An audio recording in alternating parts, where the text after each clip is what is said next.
Hi friends, வெறும் 3 பொருளை வச்சு ஒரு சூப்பரான எள்ளு பச்சரிசி கொழுக்கட்டை எப்படி பண்ணுறதுன்னு பார்க்கலாம் வாங்க. ஃபஸ்ட்டு 1 கப் பச்சரிசி மாவு எடுத்துக்கோங்க.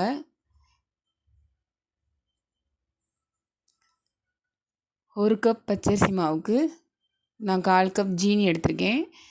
இது 1/4 கப் பாருங்கள், இதுவே கொஞ்சம் அதிகமாக இருக்குது, அதனால் கொஞ்சம் எடுத்து வச்சுக்கலாம். நெக்ஸ்ட்டு ஜீனி பத்தலை அப்படின்னா அகெயின் நம்ம இதில் சேர்த்துக்கலாம். அப்புறம் எள்ளு தேவையான அளவு சேர்த்து நல்லா இந்த மாதிரி 3 பொருளையும் நல்லா இந்த மாதிரி மிக்ஸ் பண்ணி விட்டுக்கோங்க. அப்புறம் தண்ணி கொஞ்சமாக ஊற்றிக்கோங்க.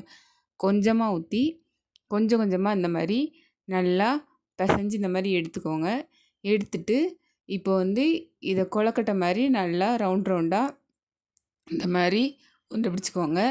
ரொம்பவும் பெருசாகவும் இல்லாமல் ரொம்பவும் சின்னதாகவும் இல்லாமல் மீடியமாக இந்த மாதிரி பிடிச்சிக்கோங்க. நெக்ஸ்ட்டு அடுப்பில் இட்லி சட்டி வச்சு மேலே இந்த மாதிரி துணி போட்டுக்கோங்க. துணி போட்டு இப்போ நம்ம உருண்டை பிடிச்சி வச்சுருக்க எல்லாத்தையும் இதில் வச்சுக்கலாம்.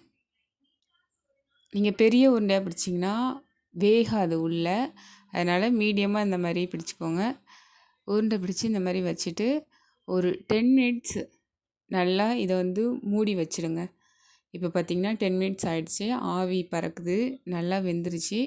இப்போ நம்ம இதை எடுத்து பார்த்துடலாம். இப்போ பார்த்திங்கன்னா சுவையான டேஸ்டியான 10 நிமிஷத்தில் சூப்பரான கொழுக்கட்டை ரெடி. இது வெந்துருச்சு, இதை பார்த்தாலே உங்களுக்கு தெரியும்.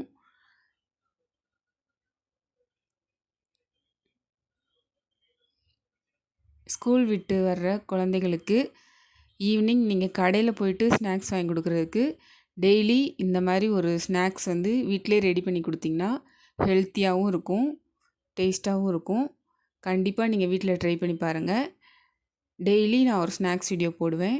என்னோடய வீடியோ பிடிச்சிருந்துச்சி அப்படின்னா சப்ஸ்கிரைப் பண்ணிக்கோங்க, லைக் பண்ணுங்கள், கமெண்ட் பண்ணுங்கள். நீங்களும் வீட்டில் ட்ரை பண்ணி பாருங்கள், எப்படி இருக்குன்னு சொல்லிட்டு ட்ரை பண்ணி பார்த்துட்டு டேஸ்ட் எப்படி இருந்துச்சுன்னு சொல்லிட்டு கமெண்ட் பண்ணுங்கள். நெக்ஸ்ட்டு வேறு வீடியோவில் சந்திக்கலாம். ஒரு சூப்பரான ஸ்நாக்ஸ் வீடியோவில் நாளைக்கு சந்திக்கலாம். பிடிச்சிருந்துச்சுன்னா என்னோடய சேனலை சப்ஸ்கிரைப் பண்ணிக்கோங்க. பாய்.